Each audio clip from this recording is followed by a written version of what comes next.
La caja del computador.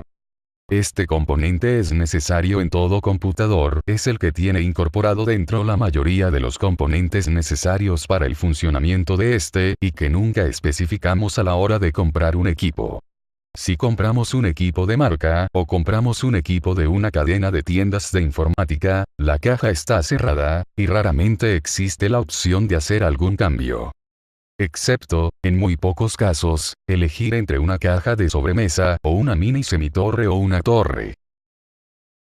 Tamaño. Estas son las elecciones posibles.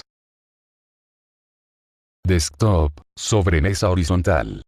Es lo ideal, si el computador va a ser utilizado en una oficina, encima de una mesa, para ocupar menos espacio, pero si la oficina está racionalizada, y las mesas de trabajo bien adaptadas, uno de los errores que la gente comete a menudo es pensar que las cajas sobremesa tienen menos posibilidades de ampliación, en general tiene los mismos slots ISA y PCI, pero sí que tiene menos bahías para unidades de CD-ROM. Mini torre vertical. Es una caja colocada en forma vertical. Uno de los problemas con este es su poco espacio, especialmente en formato ATX, por cuestiones de refrigeración del procesador, pues en muchos casos en la caja mini torre, el chasis o la propia fuente de alimentación tapaba el procesador o incluso chocaba con él. Medium torre mediana vertical. Es la elección más acertada en la mayoría de los casos, con un tamaño ajustado y con suficientes posibilidades de expansión externa e interna. Solo los aficionados a expandir los equipos y poseer muchos componentes internos, tarjetas, discos duros, etc., instalados temerán, y con razón, un sobrecalentamiento. Además, la potencia de la fuente de alimentación de estas cajas no está pensada para muchos componentes, pero se puede cambiar. Full torre grande vertical. Están pensadas para servidores o estaciones gráficas en los que vamos a instalar gran cantidad de dispositivos, o para usuarios que se ven obligados a poner el computador en el suelo por falta de espacio. Una caja más pequeña les obligaría a agacharse para insertar una USB, o un CD-ROM, o para usuarios que van a instalar gran cantidad de componentes y tienen miedo a que no circule bien el aire, o a amantes del overclocking que desean espacio para que el aire circule y enfríe el procesador.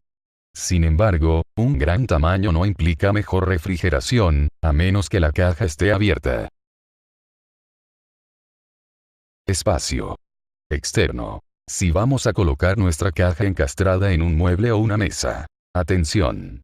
La parte posterior del mueble o mesa debe de estar abierta, y si el mueble o mesa está pegada a una pared, debemos dejar al menos 25 centímetros de espacio libre, y además unos 10 centímetros por cada lado, para que se pueda evacuar el aire.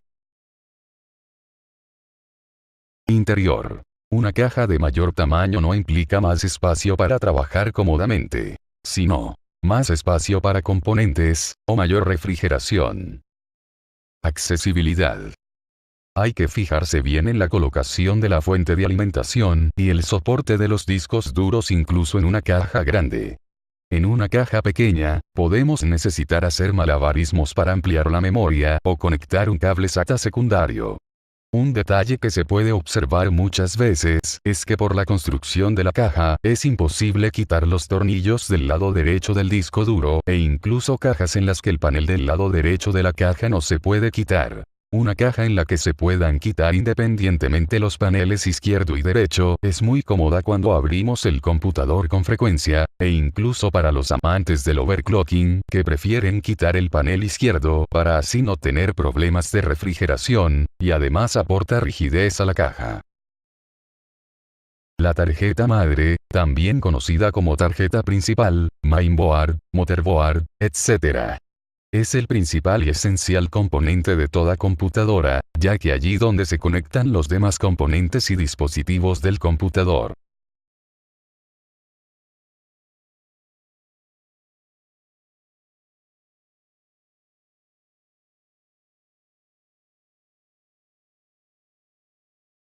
Memoria principal temporal. RAM, memoria de acceso aleatorio. Se encuentran montados sobre las ranuras de memoria llamados generalmente bancos de memoria. Microprocesador o procesador. CPU, Unidad de procesamiento central. Es el cerebro del computador que se encuentra montado sobre una pieza llamada zócalo o slots. Chips. ¿Cómo puede ser la BIOS? Los chipsets o controladores. Las ranuras de expansión, o slots, es donde se conectan las demás tarjetas que utilizará el computador, como por ejemplo la tarjeta de video, sonido, módem, red, etc. El microprocesador. CPU, siglas de Central Processing Unit. También llamada procesador, es el chip o el conjunto de chips que ejecuta instrucciones en datos, mandados por el software. La CPU o cerebro del PC se inserta en la placa base, en un zócalo especial del que hablaremos más adelante. Tipos de zócalos. PGA. Es un conector cuadrado, la cual tiene orificios muy pequeños en donde encajan los pines cuando se coloca el microprocesador a presión. CIF. Zero Insertion Force, cero fuerza de inserción. Eléctricamente es como un PGA, la diferencia es que posee un sistema mecánico que permite introducir el chip sin necesidad de presión alguna, eliminando la posibilidad de dañarlo, tanto al introducirlo como extraerlo. Surgió en la época del 486 y sus distintas versiones, sockets 3, 5 y 7, principalmente, se han utilizado hasta que apareció el Pentium 2. Socket 7. Variante del Socket 7 que se caracteriza por poder usar velocidades de bus de hasta 100 MHz, que es el que utilizan los chips AMD K6, 2. Socket 370 o PGA 370. Físicamente similar al anterior, pero incompatible con él por utilizar un bus distinto. Socket A. Utilizado únicamente por algunos AMD K7 Athlon. Y por los AMD Duron. Slot 1. Es un nuevo medio de montaje para chips.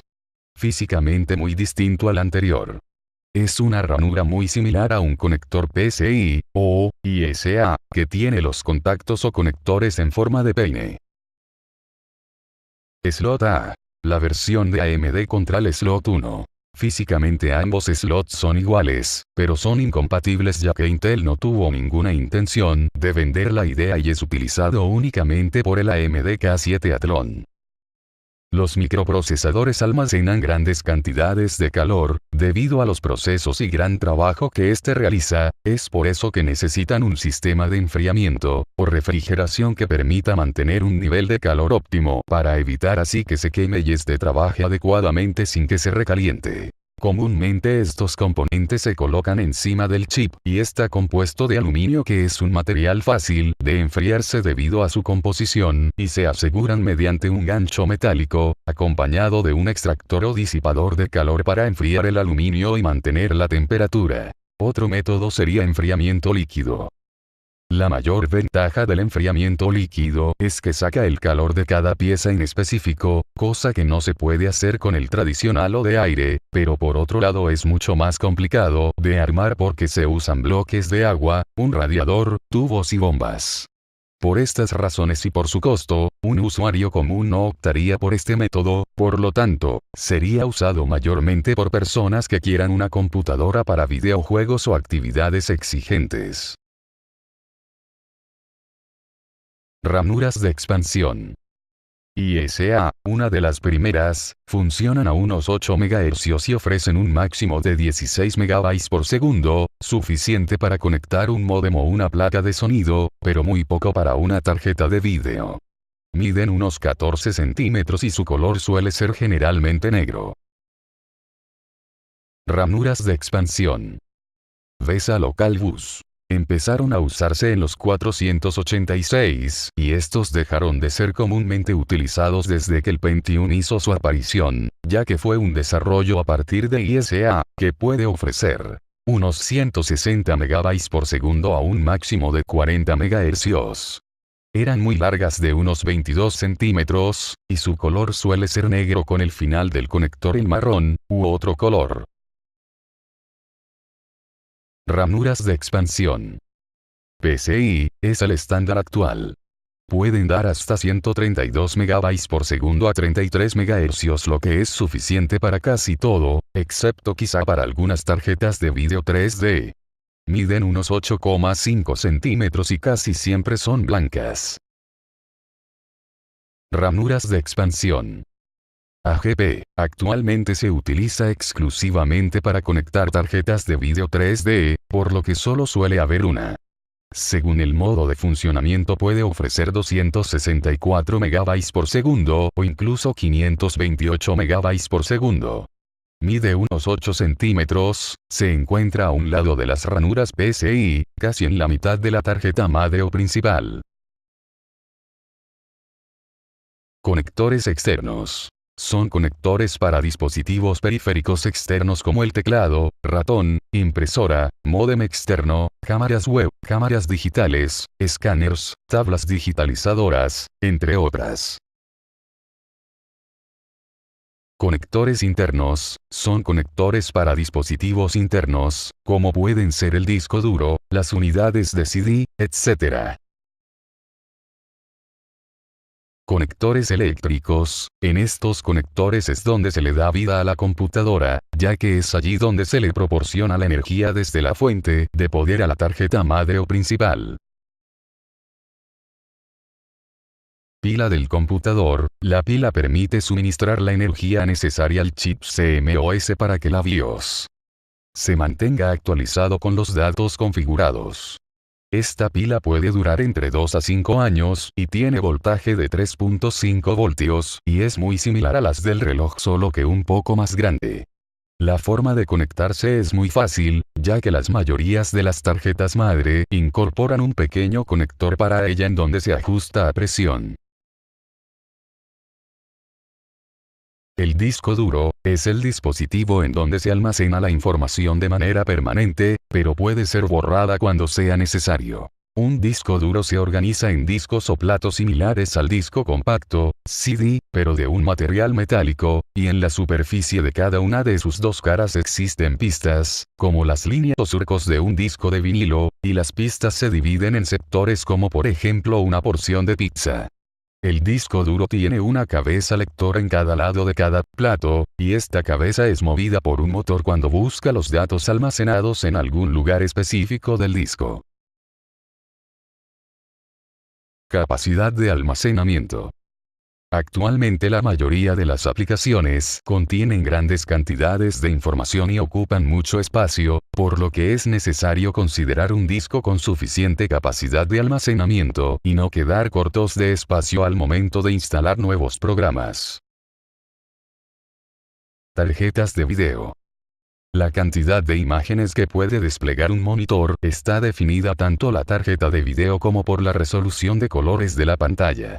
La tarjeta de video es un dispositivo que permite enviar la información de video que el monitor replegará. Físicamente consiste en una placa de circuitos con chips para la memoria y otros necesarios para enviar la información al monitor. Esta se conecta a la tarjeta madre del computador a través de un conector, dependiendo de la tecnología actual.